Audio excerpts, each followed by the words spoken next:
So, it's been a pretty dry year. This year in July, we got almost no precipitation at all. August, we had a couple tenths. But I'm just out here showing you, this is like the little spring that could. So, this doesn't look like a lot of water here, but we put a board across here years ago. We've got a screen there that protects, the input there from organic matter flowing into it. And we were able to water 55 800-pound calves on this little spring all summer. Some of our other springs kind of dried up a little bit. I'm going to show you those a little bit later. But, it's pretty low tech. We're not pumping water out of the ground, dropping the aquifer at all. This is, we're using what's here. And if you had told me in July that this spring was going to run all summer, I would have really doubted that. But I think, all that rain we got in June filled the ground up enough to where this little spring could keep up. And I'm grateful for it. We're probably going to, come in with a shovel and dig some of this stuff out to make it a little easier to capture it and keep it clean. But I just wanted to show you this, this black pipe that comes out of there probably goes down in the field 1,000 feet.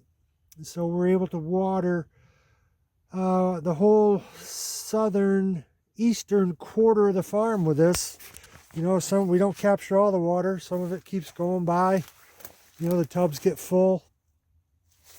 And you can see there's, it's not a tremendous amount of water, but it's just enough.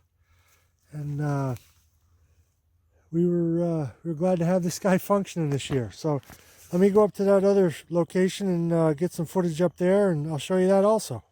Came out here today with the sodcast, give you a monthly update, what's going on. So right here I'm standing in a little water course that usually is flowing this time of year. It dries up in July and August, but this time of year there'd be enough water flowing through here easily to water a herd of cattle.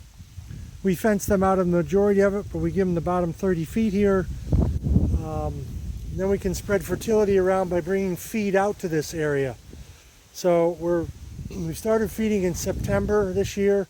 Usually that would be November or December, sometimes even January for the cow herd. But, it was a pretty dry summer and we're still feeling the effects of that. We're feeding cattle. I don't know if you can see up there that nest of them. Try to zoom in. There I put a round bale there for them to gnaw on while I move some fence. But yeah, this is the product of that dry summer. We don't have water going everywhere. We're still pumping water. This is the last week in October, but that's going to start to freeze up in some of our surface water lines soon. So just showing you the effects of just showing you what's going on out here so you can see what we see. I got my little buggy over there with some fencing stuff.